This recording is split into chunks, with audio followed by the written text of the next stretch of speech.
All right, everybody, welcome to the Multiverse of Marvel podcast. There we go. Where each week or whenever I decide I want to record, our resident Marvel guys, Aaron and Dan Grinley, will dive into the crazy corner of the ever-expanding Marvel multiverse and see which topic we'll talk about each week. And this week, I think we're talking about Falcon and the Winter Soldier because the last episode dropped last week, so I think it would be a good time to talk about them.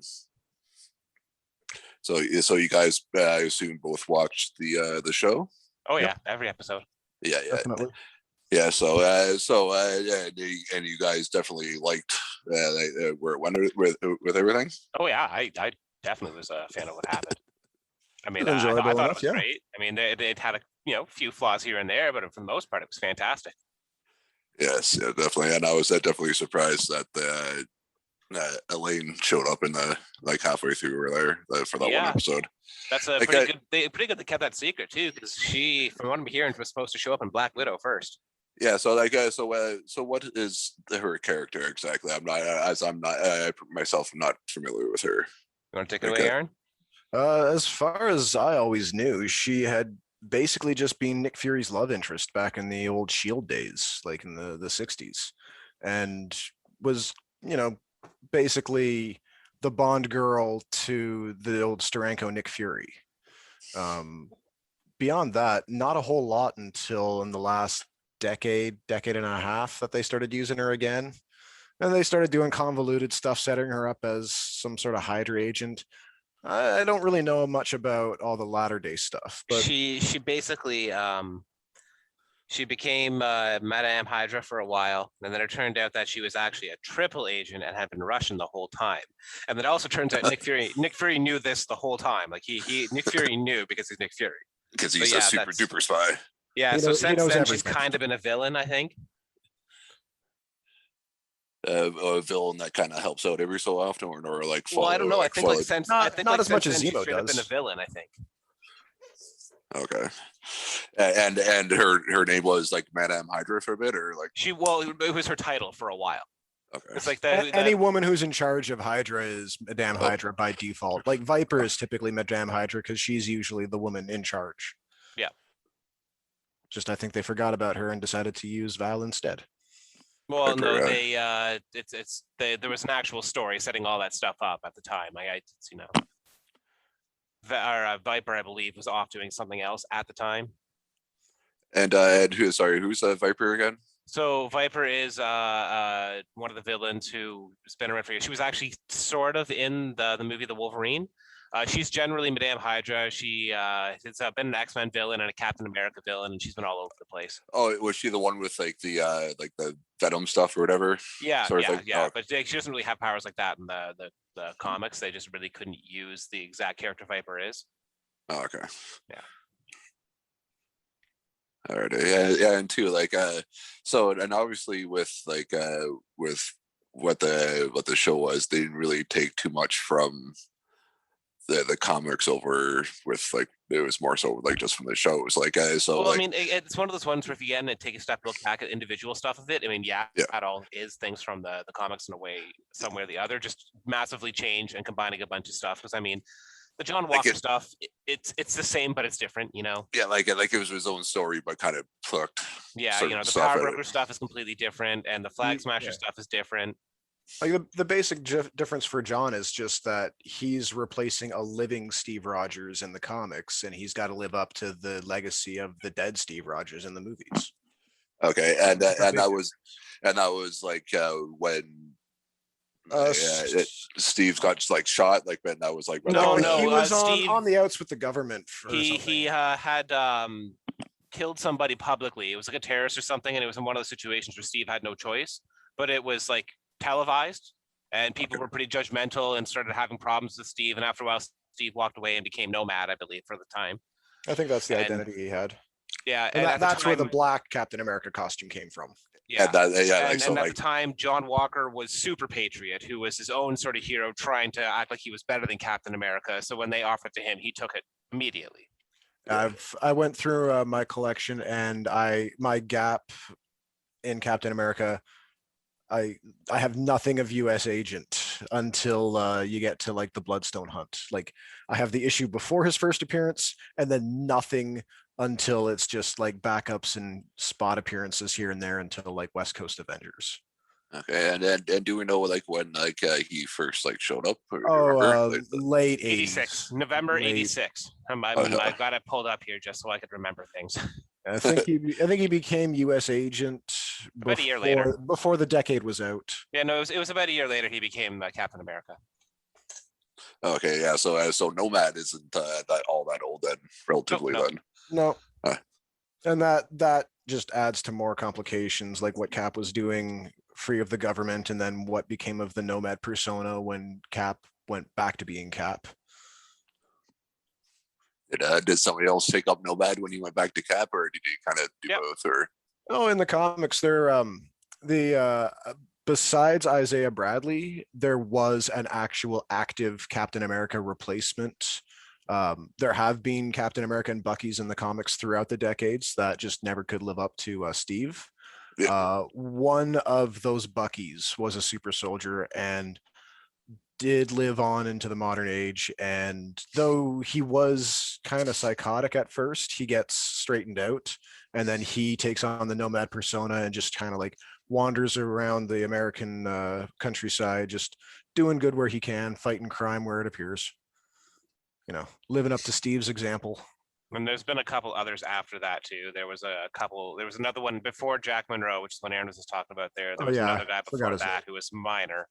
And then after that, there was Ricky Barnes, who was the Heroes Reborn version of Bucky. Oh, right. From that whole convoluted universe. Yep. There's And a few then- complications from that.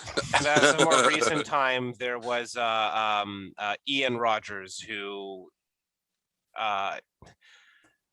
Captain America rescued Arnim Zola's kid and kind of raised him as his own, a kid named Ian.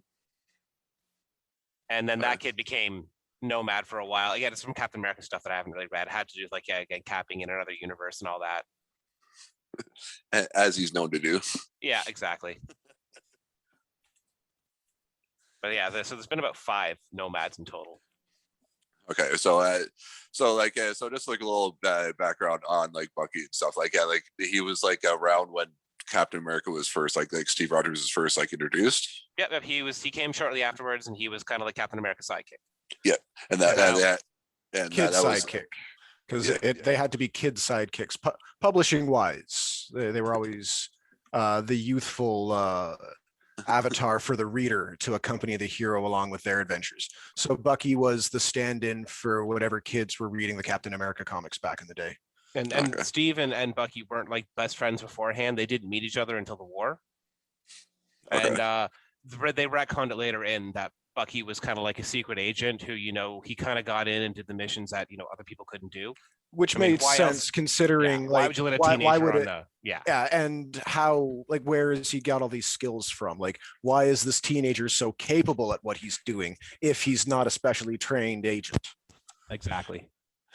so they kind of had to explain it away after a bit. That's funny. Well, it was part of them just kind of retconning it when they Okay. brought the Winter Soldier into the Yeah, comics. and So and it's kind of not so explained. much it has more to do with, when these stories were originally written, the process behind creating the stories wasn't as involved as it came to be throughout the years. This was get it done, get it published real quick, make sure we've got stuff on the stands kind of stories.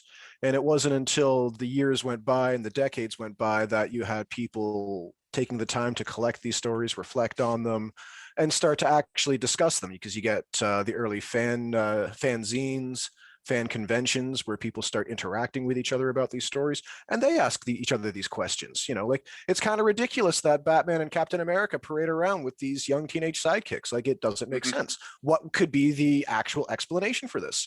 And then after time, some of these fans rise up in the ranks enough to actually become writers themselves.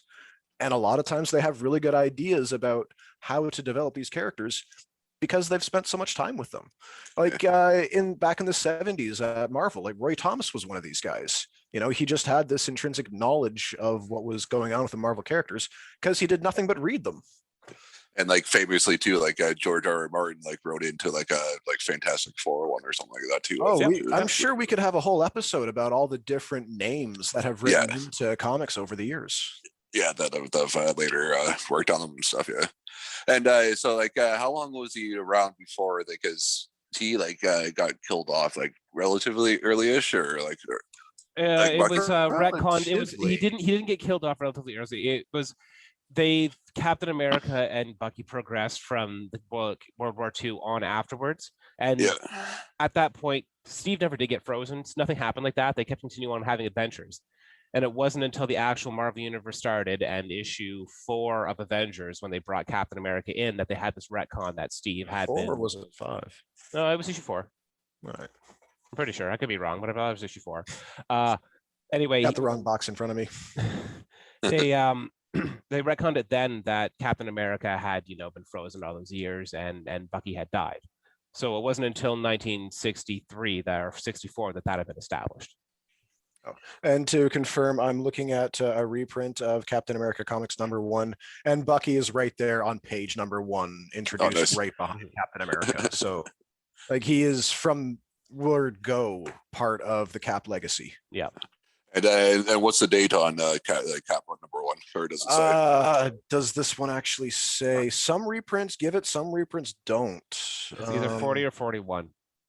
Shit. No, this is straight Golden Age stuff. I was thinking he was around in the 60s. I didn't think he was that old. Fuck. Yeah, no, he's Captain America from the get-go, and Captain America was like 1940, 1941. Oh, damn. Yeah. Yeah, I don't know why, but I'm gonna have to corroborate somewhere else online because the reprint I've got does not state. Give me a second here. I always hate when that happens. If you're gonna reprint a comic, reprint the credits properly. Like, let us know what it is that we're getting our hands into. It's not inconceivable that the kids might want to go and find out where else they can get these stories. If you just say Captain America Comics #1 and Tales of Suspense, it was March 1941. Oh, 41, yeah. All it's given me is March on the cover of like the page covering the original cover. Yeah. So that's only like a couple years after Superman and Batman. Yeah, no, they're way back in the golden age there. Yeah, back when Marvel was Timely Comics. Yeah. It should be pointed out that Stan Lee's got, well, pardon the pun, jack shit to do with creating this comic. Now, he did join up pretty early. I'm pretty sure he started writing around issue 4 or 5, but I mean, he didn't create it at all. No, the first issue here is Joe Simon and Jack Kirby. Yep. Good old Jack Kirby. Yep, Jack the King Kirby. Yeah, I'm kind of a little bit lost looking at it. Like, I just love one of the great things about the old Golden Age comics is just the grotesque caricatures the artists like to do for all the criminal ne'er-do-wells. Like, it's not just Dick Tracy that has all the weird visages on all the criminals. It's like, pick up just about any random 40s comic that deals with criminals, and you'll flip through and they'll just have all these like weird shaped heads, sneers, angled faces, bulgy parts. It's a riot. I love it.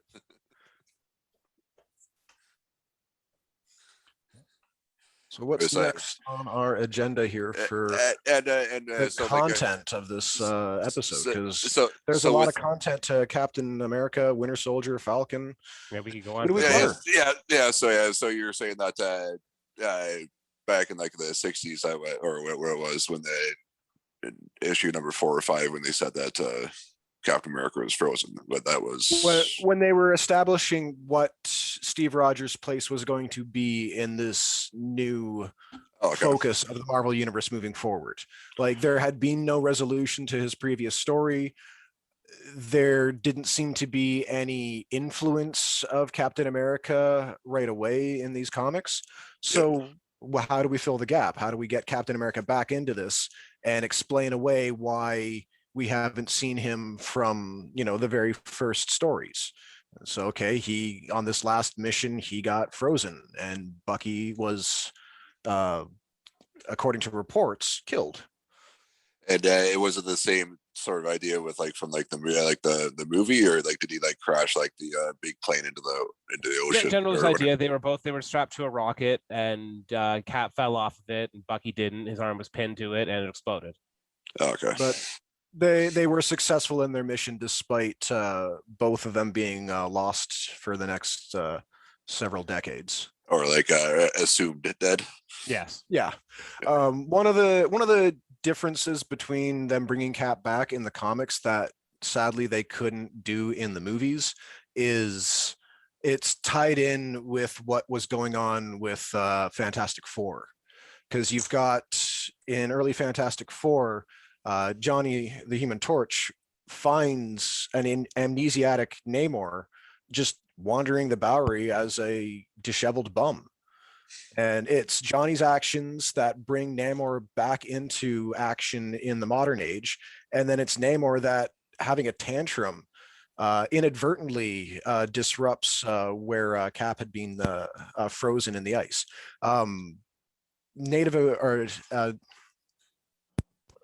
Inuit people had been worshiping it as like some sort of religious totem, and Namor was all incensed about their worshiping and their gods and all that, and threw it away. So does Namor be Namor, and that's pretty much being a dick. Yeah, generally. Arrogant prick, yeah. I mean, he was legitimately pissed off because he'd found out that like his kingdom's gone, and he's been like, not his own fault, but negligent in his duties for the last while. He hasn't been the monarch he should have been. He's been, mindless, basically. But yeah, that was the one thing that kind of, not so much a disappointment, but a limitation on the start of the Marvel movies is how much of that interconnection they were able to do. Because there is a deleted scene for the Incredible Hulk where when Hulk's up in the Arctic or whatever, he does cause like an avalanche thing, and as it's like the ice is breaking, I you remember see the shield that. pop up, right? Yeah. Because that was going to be the scene where he's talking about in the Avengers where he tried to kill himself or whatever, right? Yep. I think, and then he's when you think he lands or something like that or whatever, sort of thing. When he says the other guy spat the bullet back out. Yep. Yeah. That's actually specifically a reference to the Brian Azzarello, Richard Corbin miniseries Banner. It's a non-continuity 4-issue story. You've seen the movie Heavy Metal? Once way back, but do you remember the sequence in it, Den, with the kid that got sucked into the alternate realm and became this like muscle bound bald barbarian? And actually, I think that's like the one part I kind of do remember. John Candy voiced him. That really? That was awesome. totally John Candy. That story that's Den, and that is one of Richard Corbin's classic stories. Corbin is known for so many things. He's one of those like legendary artists. Yeah, legendary. People that don't know comic books would still know Richard Corbin as the artist of the cover to Bat Out of Hell, the Meatloaf album. Okay, yeah. So if you're looking for a Hulk story, that's a really quick read. That's got some masterful artwork. And plays with the Hulk story and does things that doesn't necessarily, like, it does some things you wouldn't find in the regular 4-color comics. This one, Banner, Startling Stories Banner, by Azzarello and Corbin. I'm pretty sure it was Brian Azzarello. I believe it is. It's buried in my other room. I'll dig it out another time. But yeah, when he says he tried to eat a bullet and the other guy spat it out, that is specifically a scene from Banner. Like it's something you're not going to see in the monthly book at all. Yeah, no doubt. No doubt. Sorry So, for that minor little segue. Yeah, no, it's all good. It's all good. So at that point, that was like what in the 60s, you said, Roughly. Yeah. or roughly, yeah. So yes, so at that point, like he's without Bucky, and so he's obviously doing the same sort of thing. Like Yeah, he throughout just the joins book. up with the Avengers and then starts going on different adventures and whatnot. He It does. slowly regains his footing in the world, finds his place. He's by the time the Winter Soldier story happens, like Steve's got years and years and years of time acclimating to modern society. Like it's kind of disruptive because he's more or less comfortable in things, and then suddenly, boom, wow, this loose end from my past, this crucial thing, it's a major factor again. I got to deal with this. Yeah, because that wasn't until like what 2006, I think it was, or something like that. Something like that. Yeah. Because especially in comic books, that's like a long time to have like somebody dead. And I think for a while there, like I think like Bucky was up there for like. No, it was like there was 3 characters you don't bring back. Adam, you're muted. Yeah. Yeah. Okay. Yeah. So it was Uncle Ben, yep. Bucky, and those two Jason, for sure. And Jason Todd. Jason Todd, yeah, he was the other one that they wouldn't bring back. And the funny thing with that is, I think they brought 2 of the 3 back in the same. Oh no, they brought back Uncle Ben too. It wasn't the same Uncle Ben, but they did bring back Uncle Ben for the Spider-Verse story. Oh really? Oh, okay. Yeah. And actually, there's a ass like, and I remember. And too, like I remember Was that Uncle Ben or was that Ezekiel? No, remember there was an Uncle Ben Spider-Man. All right, yeah. It's been a while since I've read Spider-Verse. And too, like I remember the Spider-Man like animated series from the 90s, like in the Spider Clone thing that like they brought in like a Uncle Ben. Was that like in the from a book too, or was that just no? They did that with his parents. They did that with his parents in the 90s, where his parents showed up alive, and then at the end it turned out they were like, I don't know, I can't even remember how. Some sort of replicoids or something. Something like that, yeah. Did they melt? I think they might have. I think they may have melted, yeah. Yeah, because 90s Marvel, yeah, because that was one story that I've been like kind of wanting to get into, but like I've heard it didn't go so well, so I've a lot of Spider-Man stuff in the 90s starts off great and then doesn't really. Yeah. Adam, given that you grew up in the era and know what to expect from the quality of these comics, go ahead and read it. You'll have fun with it. Okay, he got me there. Yeah, it's not like you're going to expect it to be something transcendent. Yes, okay. And you will find fun, really good stories mixed in with the kind of weird stuff and the kind of stuff that isn't that good, right?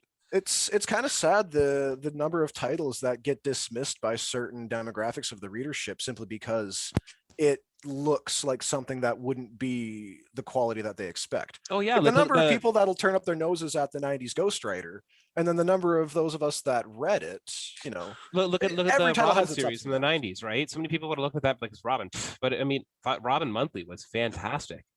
I'm not a DC fan, and I enjoyed reading your comics when we were kids. Exactly. Robin was a fun read. There were good characters. There was almost a soap opera-ish aspect to that Robin series. Almost, but it worked, right? Yeah. No, in a good way. Nice. Anyway, getting back onto Captain America stuff. Getting off topic. Yeah, screw that DC crap. I mean, no, hear that, Reed, if you're listening.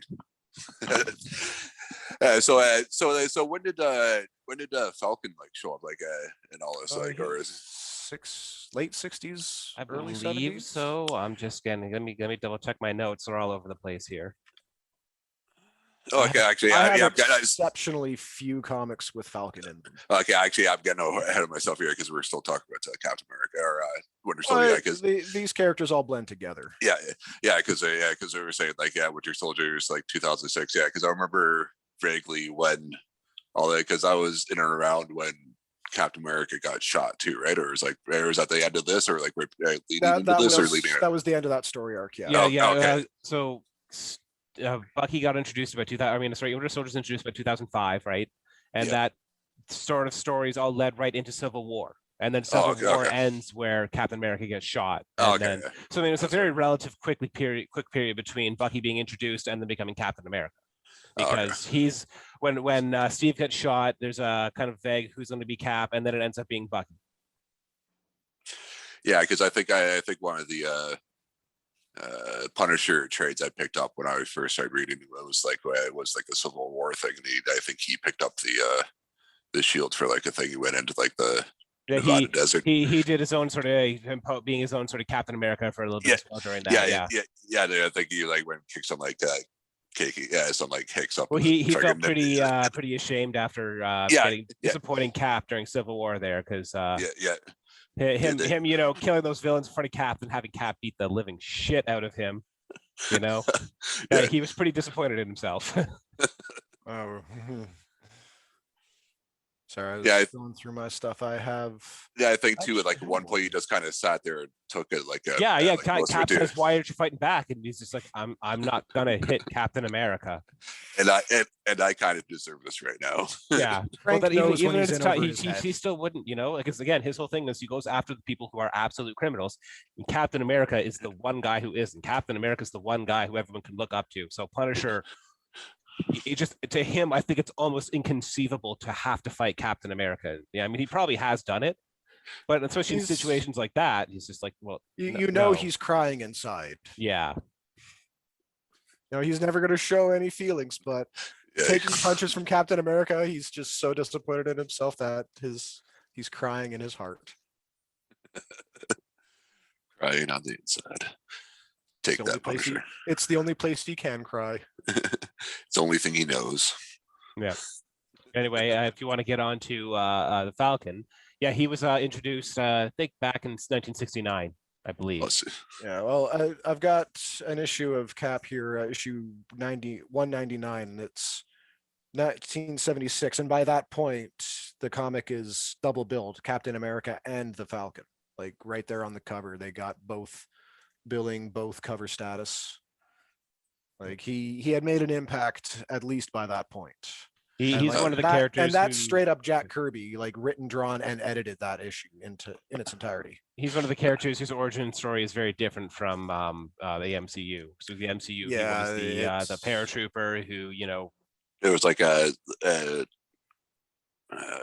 was like a special thing or whatever. Like some sort of like paratrooper who did rescue work and stuff like that. Like a prototype of wings or whatever. Yeah. And then he went off, and after he had got out of the military, was working with other veterans and whatnot. In the Marvel universe, he was just like this guy who grew up in Harlem who was like really, really into birds, and ended up getting a falcon that he named that he had hanging out with him named Red Wing. And he took a job on some tropical island for some guys who turned out to be a bunch of former Nazis who was working for the Red Skull. So he kind of escaped from them and stayed on the island, helping out the people that were there, trying to fight off these guys. And then Cap eventually ended up there in this weird, convoluted story where Red Skull had used the cosmic cube to switch bodies. So Cap was stuck in Red Skull's body. This is back when Red Skull, just wore a Red Skull mask. He wasn't actually having a messed up face. That didn't happen until later. But then Cap and Falcon team up, and Cap convinces him to become a hero, so he eventually goes off and become Falcon, and he's a hero like that for years before I think it's like a year or two before he even gets the wings. Oh really? I think. I know he doesn't have them at first for a while there. I haven't got up to that point yet. I've read, the introduction stuff, the weird, island thing with him fighting the exiles and all that stuff in the Cosmic Cube, but I haven't read too much past it to see when he actually does get the wings and everything.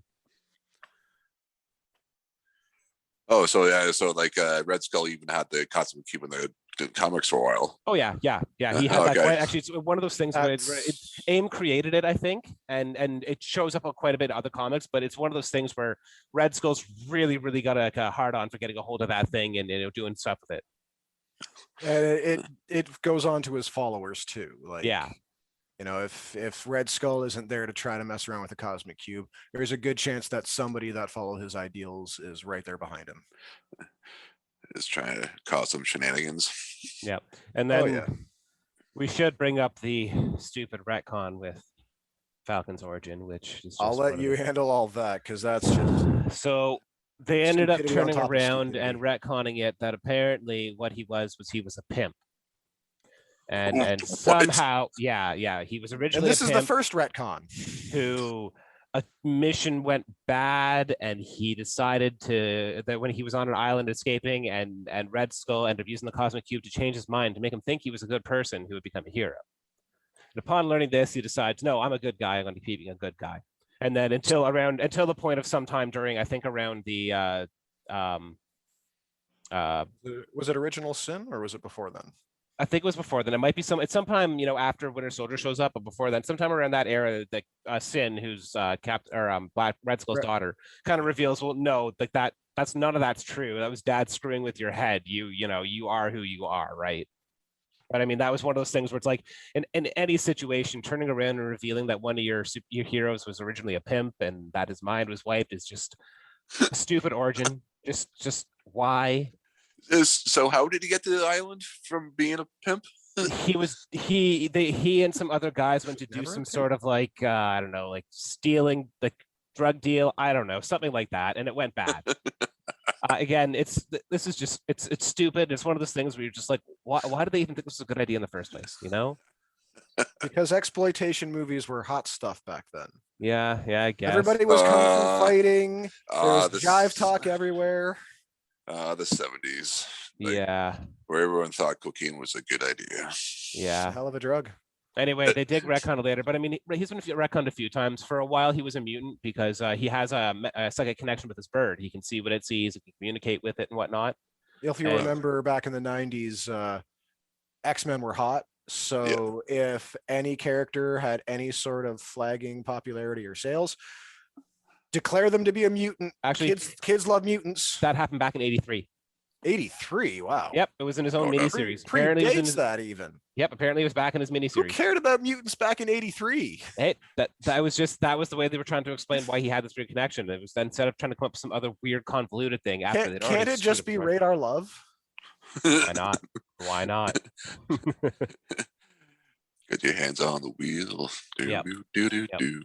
But Falcon's been, on and off Avenger and whatnot, and then sometime they ended up when Cap got old, after Cap came back alive and Bucky stopped being Captain America, and Steve was again. Steve got old. Isn't it funny how that same thing happened to Batman as well as Captain America? And isn't it funny not the old thing, but the get killed and have wacky adventures through time. Yep. It was like the exact same story happening at the exact same time. Serendipitous. Yeah, that happens a lot with Marvel and DC, and from again 2000, the early 2000s on, they have a very surprising amount of stories happening at the same time that kind of tell the same story but very differently. I mean, like Blackest Night was going on, and at the same time they had Necrosha going on, which were both about undead characters coming back to life and whatnot. They were both very different, fantastic stories. I mean, like I thought they were both great, but. Yeah. I'd put Necrosha just a little bit ahead of Blackest Night. Yeah. But that's just me as a Marvel fan. Necrosha had more payoff for me. But again, if you look, it happens a few times. But that's one of the things that happened is around the time that Cap died, they were doing, the Final Crisis stuff over in DC. So Batman died, and they were both sort of. I think they were both I don't know exactly how it worked with Cap, but I know with Batman was shot by like a magic bullet that made him jump through time and whatnot. But Cap basically did the same thing where he was jumping through time until eventually they got back to where they're supposed to be and went back to becoming, who they were before. And to make it a hat trick, the same thing happened to Baron Zemo as well. Yeah. Except it happened to Zemo earlier than the other two. It was a few years before. Zemo had a miniseries happen earlier. Yeah. It spins off from it's a story arc of Thunderbolts that I don't have yet. I only got scattered parts of it, but it's Zemo playing a game of manipulation against the Grandmaster. And the results of that end up with Zemo supposedly being killed, but he ends up bouncing through time throughout his ancestors' history. So he's finding out that throughout history, Zemos have been like Targaryens in that they can either be incredibly tyrannical and monstrous, or they can be the greatest and most noble leaders that you can imagine. It's a flip of the coin for them. And that's roughly when Zemo finally decides to start being a little bit more altruistic, I guess. His concerns are less to do with what's going on in the supervillain community and what will keep the world safe. If he needs to play the villain to keep the world safe, fine, he'll play the villain. He's a villain we need. Not the one we deserve. Yeah, no, it's a somewhat different character than what we saw in Falcon and the Winter Soldier. But I mean, Daniel They're Bruno played him they're still fantastically. they're Oh, still yeah, he quite was. similar. Yeah, I do they like, are quite similar in a lot of things. I do like how they don't portray Zemo as a straight up villain. Like you can actually, I understand like where he's Mhm. coming from. Like I'm glad that he doesn't have the Nazi connotations that he Yep. got saddled with in the comics. Yep. He shed them pretty quickly. Like one of the things about him, like from the get go, was that he was not raised with his father's fanaticism. He was brought into it as an adult. So he was able to kind of, think Go to the past side. think past his father's teachings. Yeah. Become his own man. Yeah, and had a pretty good laugh with like when he was doing the dancing. Yeah, though that was pretty good. That was, but I liked the fourth wall moment with him. At the very end of it, when he's hearing the news report about the super soldiers having been killed in a mysterious explosion, and he just kind of like looks at the screen. Yeah, I like that. Although that brings to mind, did you catch the bit of spin control in that news report? When you watch the progression of events, they drop the one super soldier into the river, and Sam goes and gets him separately. The other three are put into that van, and it's only those three that are in the van when it blows up. So when the news report comes on and says that 4 of them were blown up in the van, that gets me wondering, like, did they actually bump off that last one, or are they saving him in their back pocket for an emergency situation? Ooh. I just noticed that, like, he's included in the news report as being killed in the explosion when he wasn't in the van with them. I thought that was an interesting little tidbit. My observation, at least. It's also pretty interesting that, in the show, in the movies and everything, Zemo is completely anti-Hydra, but in the comics, he at a certain point he did take over Hydra. Yeah, but Bobby DaCosta took over Ames, so Yeah, that can't is really true. blame him for what the organization does if he's got Sunshot Network better. fought it out, sort of treating the employees better than what your general mad scientists get treated. Well, yeah, like. that's kind of what I'm getting at. Like their reasons for taking control of these organizations are not necessarily villainous of themselves. Oh, not at all. And plus, like Zemo was like the European villain, so of course he's going to take over Hydra at some point, really. Well, when he took is over, a little bit Euro trashy. When he took over, he tried distributing a virus to kill small portions of that. It would kill the world. It would kill a small portion of the people infected with the virus. To solve overpopulation and lack of resources. So again, he had his reason for it, even if it was completely villainous and insane. Yeah, no, but he did have his dumb supervillain plot era. I mean, that's how we got Thunderbolts, which I miss. I miss that. I'm glad they're hinting at it though for the movies. All right. Oh, the Zemo being imprisoned in the raft now. Okay. Yeah. Yeah. And people believe that's what Val Fontaine or Val the Contessa is, whatever I don't know what they're calling her in the show, but Julia Louis-Dreyfus. So what she's doing is getting assembling a version of the Thunderbolts. She's straight up Black Ops, version of Black Ops. But again, that sounds Who's Black Ops is a good question. Yep. But it sounds like that was what her role was kind of going to be in Black Widow, that she'd have a cameo there where she would kind of like, recruit somebody, sort of like way back in the original Marvel movies, how, they were kind of recruiting for the Avengers. Even though Nick Fury would pop out of the shadows. Yep. Wants to talk to you about the Avengers initiative. Yep.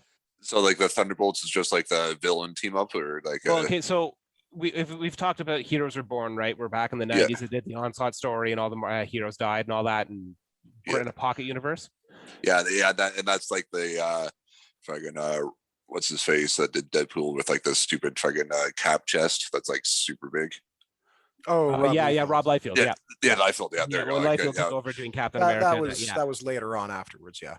Oh, well, no, that was the Heroes Reborn. That was Heroes Reborn. Yeah, but anyway. During that time, since there was this big gap in heroes because the Avengers were gone. Actually, hold up. Zemo, before any of that, Zemo was gearing up for a big plot to take out the Avengers. Like he was gonna do like another siege or something. It was never really clear what his goal was, but he was gathering resources and preparing for another big attack. And then Heroes Reborn or Onslaught happens, and then he's left with, oh, what do I do with all these resources? I was gonna take out the Avengers and win this time, and now there's no Avengers. So what does he do from there? Yeah. And then so he goes ahead and he gets a bunch of other villains, and they decide to disguise themselves as new heroes, going out and saving the day to win the public's trust and love. And then when they got it all up and everyone trusts them, boom, they're gonna turn on everybody and take him out. At least that was the plan. But what they didn't anticipate was that the public had such a need for heroes Because you can't trust that the X-Men because they're mutants. they were immediately embraced as being what they said they were, to the point where they were being offered, like, government liaison. Oh, the Fantastic Four are gone. You want to use their building as your headquarters? Okay, go ahead. And like the doors were just opened to them in a way that never were when they were villains.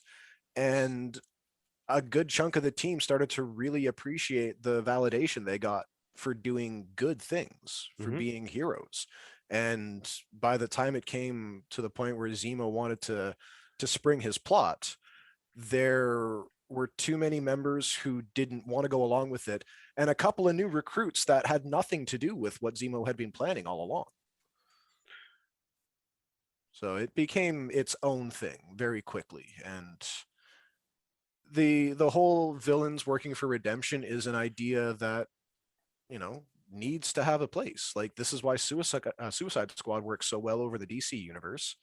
Gives you a chance to see the villains doing things besides villainous super plots. Same with Thunderbolts. So many times we get a character gets a redemption arc in some other comic, but then there's a status quo change in the writing. Like, sure, Sandman might retire from crime and decide that he's sick of that and becomes a bit of a good guy, but we've got a new writer on, and he remembers how much he liked Sandman as a villain when he was a kid, so he's going to start writing Sandman villain stories again. Doesn't matter that Sandman's grown beyond being a villain. This is what he wants to write. How many times does Juggernaut flip-flop back and forth between being a good guy and a bad guy and a good guy and a bad guy, Yeah. At least he's long been established to be a fairly unintelligent person. Yeah. And has been just a mercenary for most of his life, so his morals are already questionable. I love Juggernaut, but he's never been on my list of top thinkers in the Marvel universe. Yeah, definitely anywhere close. Definitely not.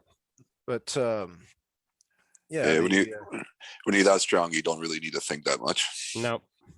Not at all. Well, it also coming from his position as being created to be like almost the opposite of Professor Xavier. Xavier is the ultimate ideal of what you can do with your mind. So Juggernaut, his mystically powered brother, is the ultimate physical embodiment of force. Yeah.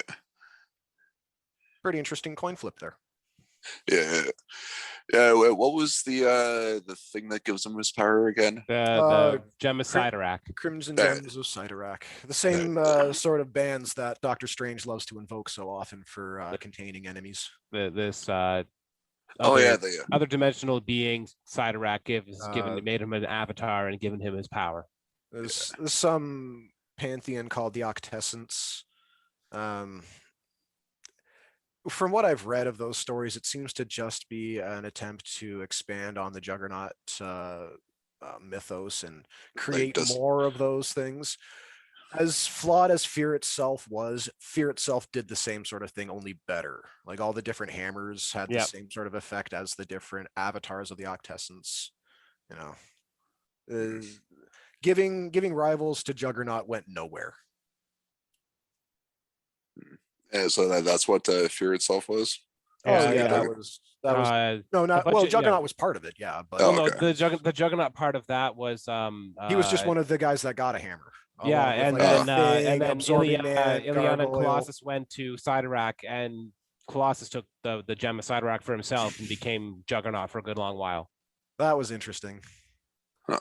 Yeah, Colossus has Juggernaut for a bit until finally it turns out that Ileana could have taken it away from him at any time she wanted to, and she just didn't, to prove a point.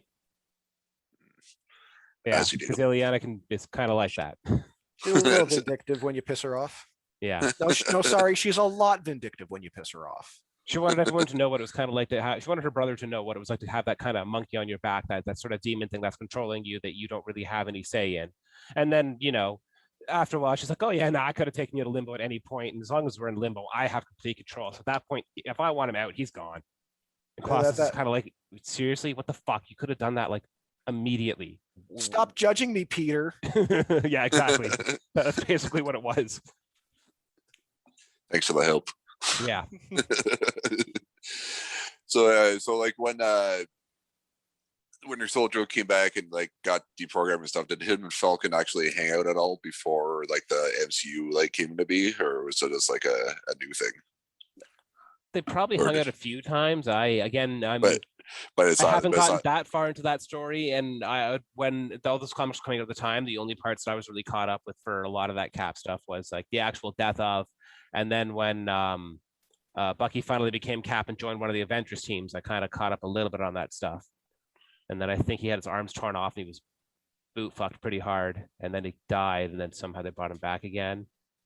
Yeah, it does seem like when Bucky was or Winter Soldier was acting as the Captain America character, he was teaming up with Falcon I think so, because I mean that was, it was right regularly. because I mean right before that, Cap was teaming up with Falcon pretty regularly. Marvel was showing a little bit more push for diversification in their characters again, and realizing that we shouldn't be sidelining these classic characters that provide representation for certain demographics. Yep. I mean, like when you've got a character, the Falcon, who has been on the cover with his name right beside Captain America, capitalize on that legacy. This is an important character. Go for it. Doesn't matter that guys like me don't necessarily care about him.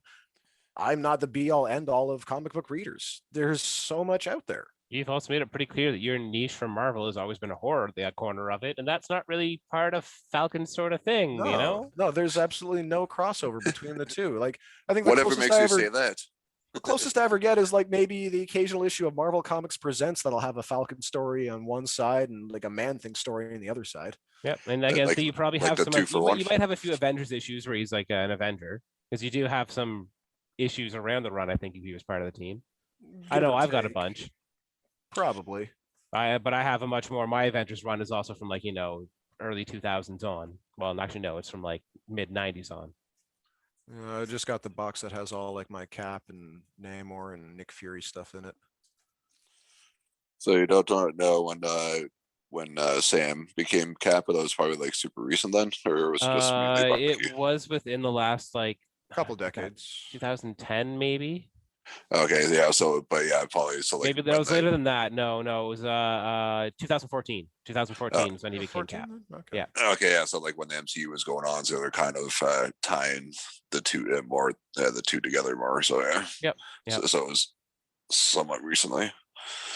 So it's not too bad then. So yeah. I doubt that they were looking at developing the two character arcs synchronously At the same time, no. But Oh yeah, no. they needed to replace Cap again because Cap got old and they weren't going to do the Bucky thing again. And they looked at who the next likely one would be. It was going to be Falcon, right? Yeah, because he's been hanging out. And even back in the day when U.S. agent or John Walker first became Captain America, when there was like the discussions in the comic about who would become the new Cap, Falcon was one of the ideas floated. It was like basically they floated John Walker, Falcon, and Nick Fury, and they were like, well, there's no way in hell Nick Fury's giving up his position to come over and be Captain America. The guy's just going to tell us to fuck off, right? Yeah, because that'd be like a step down if anything, really. Oh, a major step down for a lot more physical stress than that guy really needs, right? And not only that, but all the eyes that would be on Nick Fury as Captain America, he would never be able to get anything done. Yep, no, absolutely. Nope. and then they also were like, well, what about Sam Wilson? And they were like, well, no, there's no way America would accept a black Captain America. Yeah, and which is the way they kind of touched that on in the show. Sort of exactly, thing, yeah. they really did bring up that part stuff in the show, and then so that's when they settled on John Walker and all that, right?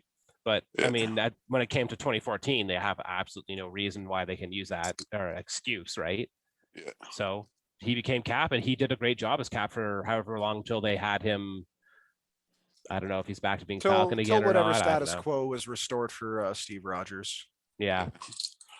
I think it was maybe during the Secret Empire stuff that when they had the evil Steve Rogers going on. I think that might have been when he stopped being Cap. Stevel.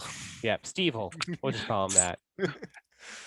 Yes, yeah. So like, I never actually read that. Like, so what was the deal with Turns out that Captain America was originally part of Hydra his entire life, and that he was all this is the way things really were. This is what they were telling us all along. And everyone blows their minds up, freaking out about this because really this is a horrible retcon. Why would they retcon Cap like this? No, it's not a retcon. This is how he really is. Yep. This isn't mind control. This isn't an altered reality. This is real Cap. This is what they've been telling us the whole fucking time. Although apparently the story had already actually made it pretty clear that the Cosmic Cube had changed something, and that's what had changed. So they just straight up lied to the readers, creatively speaking. Anyway, so it turns out that Cap had been altered by this Cosmic Cube, and then during the course of the story, where Cap had now this evil Cap had basically had taken over the United States and made a bunch of heroes outlawed, and boarded up pretty much all the mutants into California, and just caused a lot of crap. And then at the very end of it, the real Cap shows up and saves the day. And the status quo is again restored. Yep, like nothing ever happened. That was one of those ones where now we got Kobik, and then Bucky can go off and lead a team of Thunderbolts where he's got to take care of this, like basically a 9-year-old with cosmic powers. Yeah. Anyway, fun times. I was having a discussion with one of my friends about the issues I have with Marvel crossovers recently, and that's kind of the opposite of the problems I have with crossovers, where like a lot of these stories are, they just did King in Black, and it didn't need to be a big crossover event. It just needed to be an Venom story. If it was a smaller event where I could have seen where it started, where it progressed, and where it was going to end, I'd have probably gone for it. Instead, it was a big one that loose and convoluted. When it started up, you'd had to have been reading Venom for the last little while to follow what was going on. So it should have just been another Venom story. Whereas Secret Empire was one of those ones that did cross over into a lot of other comics, but it's one of those ones that should have crossed over into a lot of comics and should have ran for a few months where, everything is changed up. And then they really should have had a big follow-up of how things aren't the same afterwards, instead of just snapping everything back to the way it was, Now, the way they used to do things back for the X books and the Age of Apocalypse. Mm-hmm. Things like that, it was one of those ones where it should have been, affected everything. I mean, they had this whole stuff about how the X-Men were all put into, this one sort of corner. And then when they actually did tell the X-Men story parts of that, they didn't get a lot of time to go into it. It didn't really, I don't know, it just.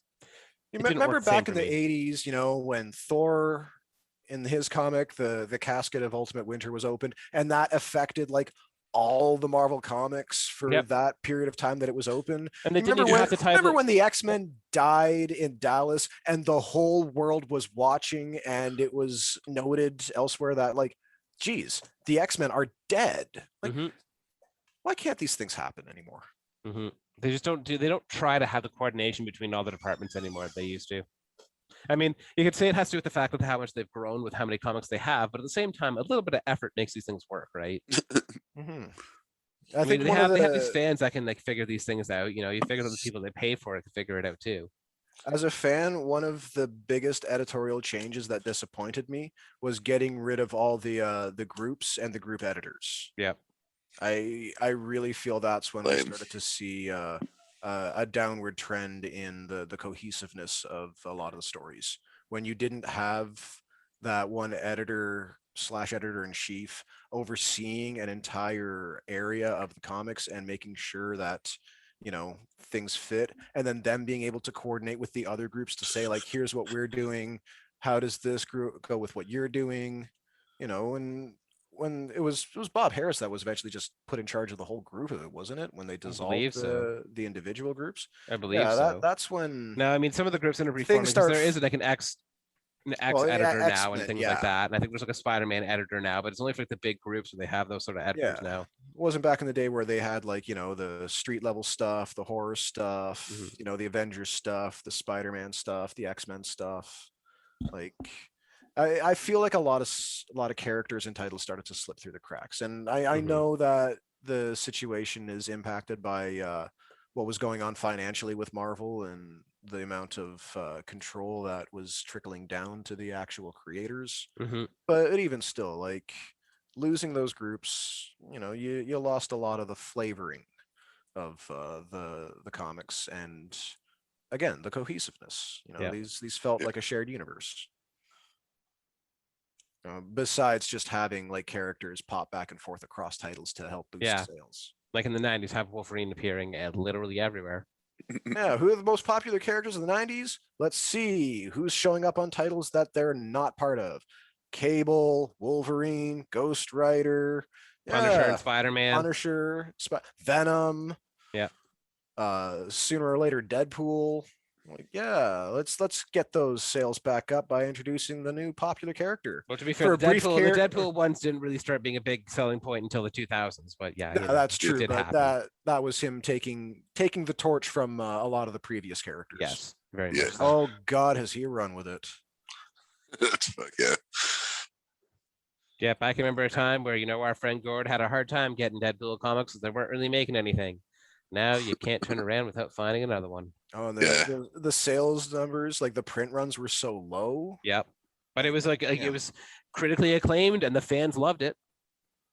Like every time I like go through like Deadpool comics and compare like the prices of like just 90s issues and realize like, oh my God, I've got like more than half of this series. I'm going to enjoy it.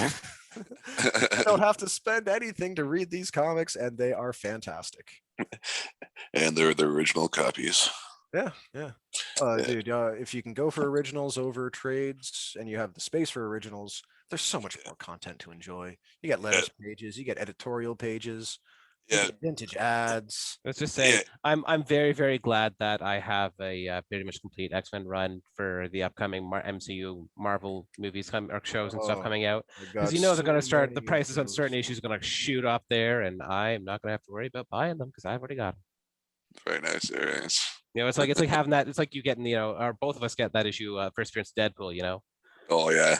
Not having to That- pay an insane price for it at Oh, when it is insanely priced nowadays.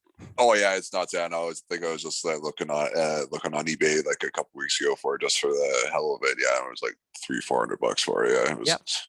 Yep. Yeah, and I can't remember. Did I ever end up telling that story? Oh on yeah, the, yeah. on the Explain to podcast? us how you got that one, which was Yeah, like, yeah. yeah. You gotta love mom and pop shops for that reason. Yeah, as I said, like if Buddy had seen my reaction when I saw it, you probably won't know something was up. But oh yeah, it's kind of hard when you see things like that and you kind of don't want to let it in because you have those honest shop owners who are like, oh, well, this is okay. Well, take it anyway. Where you have other ones who are like, wait, is that worth that much money? Oh, well, then it's worth this much money then. Yeah, because he was like, because I think I grabbed that one in like one other book, and I still to this day can't remember what that other one was. It's just the other one was inconsequul. Yeah, exactly. Yeah. So he's like, that's it. I'm like, yeah. He's like, all right. And it was like $2. I'm like, all right. Well, again, it was like when I got it, Go home and get some clean pants. When I got it, we had the whole big long box, and I know I took more than just that one issue of New Mutants, but I couldn't tell you what the other issues were because all I cared about was the fact that I finally got the last issue of New Mutants that I needed, and I didn't have to pay an insane amount of money for it. Yeah, and I wasn't even like expecting anything in those books because they were just like, hey, there's 2 like short boxes in the store. Go check it out. So much better, eh? Yeah, exactly. Yeah. So yeah, because I think I got that and like the first appearance of like of Apocalypse, like and like the Death of Angel. Oh, the real first appearance or the one where he's actually a redrawn owl. So Apocalypse first appears in issue 5 of X Factor, and it's just like a silhouette, and you can't see who it is. Well, the silhouette was originally the owl, and then they decided no, and they made this kind of like comedian character, which was Apocalypse. Oh, really? There was an idea in editorial that they were going to make the owl like a major threat of a villain. And at the last minute, they realized like, no, this is a bad idea. It's the owl. Like, come on. Anytime they've tried to soup up that character, it has not gone well. Yeah. He's a Batman villain lost in the Marvel universe. I swear to God. Now I want like an owl villain. I'm sure he'll show up sooner or later. He's one of those kinds of villains that they could very easily tone down to be like a actually crime boss. He was in I think Daredevil. Yeah, Owlsley. Yeah, because aside from like having some weirdly nebulous owl type powers.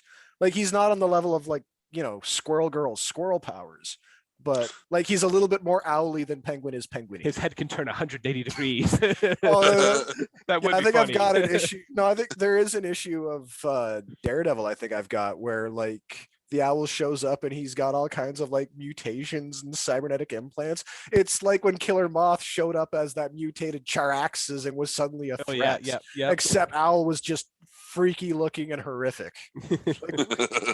Like, what have you done to yourself? My God, I can hear the bones in your neck grinding as your head turns.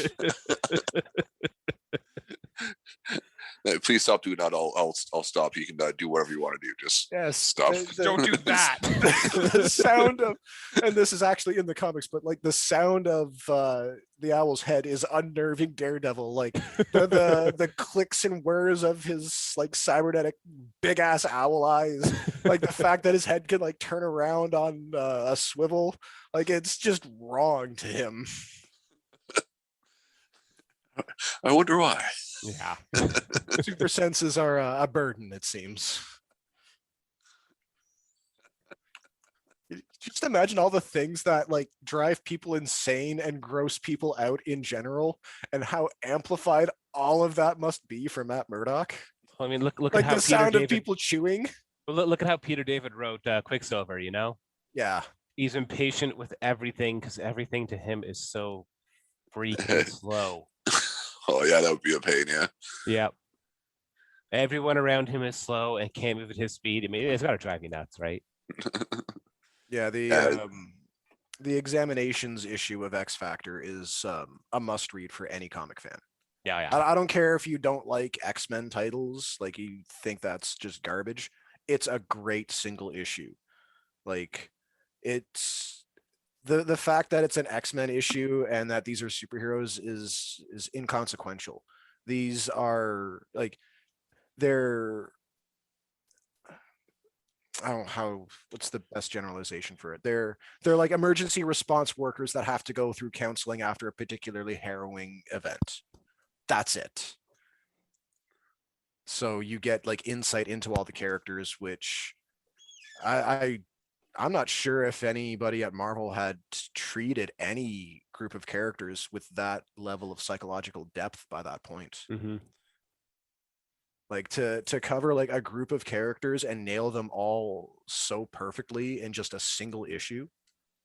And like not that Peter David only did a single issue, but that is the single issue snapshot to show somebody to say like, here's what makes this comic title interesting.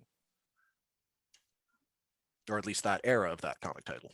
And which one's which book's this? It was in X Factor 70 something. I believe so. I'd have to go digging through my bins here to figure out what issue it is. I'm pretty sure I've got the first 6 issues of Peter David's run myself, and it's not part of that. It's later. I think it was after Extinction Agenda. I think because I think it's right after the big crossover. That's again, it's been a while since I flipped to my '90s stuff, but I think that's roughly where it is. But again, it's a great issue. Mm-hmm. Good to know. Good to know. I'll have to check that out. Yeah. Because there's a fair chance I might have that book actually too. Well, if you don't find your way back up to Peterborough when the lockdown. Yeah. Once that. Reading. Yeah, definitely. Yeah, too. And I'll do that. I think I still have a couple of your books I need to get back to you too. So like I know where they are. I just have to get them back to you. So I'm not immediately worried about that Saga one. That's a hefty tome that's going to take some digestion. Yeah. So and then they haven't migrated into my collection, so don't worry. Yeah, that's the main thing. So they're by themselves. It even happens accidentally. Well, I know off the top of my head which two actually matter to me. So no worries. So, alrighty. So I think that is everything, unless you guys have anything else to add. And Sam's speech at the end of Falcon and the Winter Soldier. Was impressive. Yeah, it was. It's one of the most impressive things I've seen performance-wise from an actor in a while. Yes, that was pretty good. So I did enjoy that. Yeah.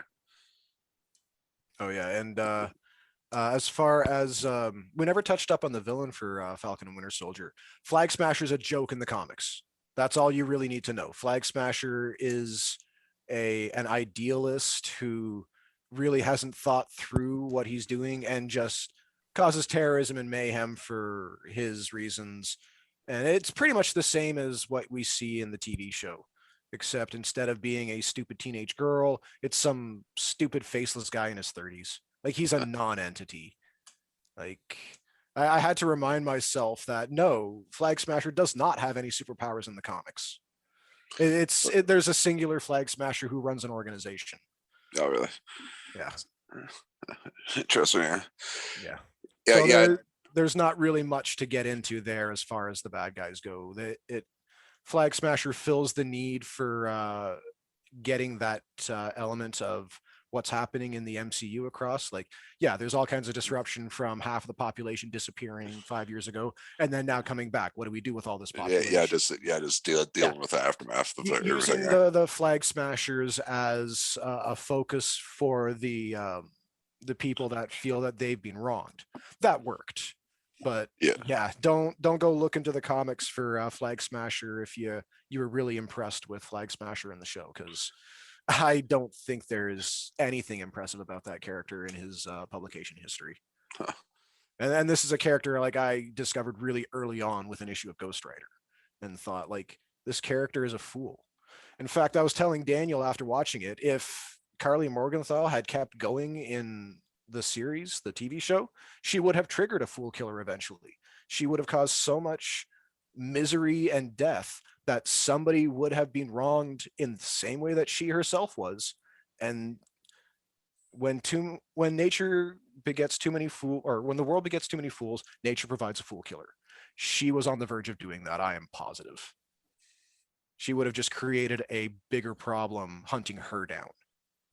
Yeah. And Fool Killer, is that the one that was like in Deadpool's head for a bit, or is that somebody else? Or... The second Fool Killer was hanging out with some team of mercenaries that Deadpool put together a little while ago, but I didn't end up. I missed those issues. If I had known that Greg Salinger was going to be in them, I probably would have grabbed them. I tried to grab the follow-up miniseries that he was in, like an actual another Fool Killer series, but I missed an issue or two of that. He was originally a Steve Gerber Man-Thing character who was a psychopath, but his thing was like he kills fools. Each Fool Killer's definition of what a fool is varies to considerable degrees.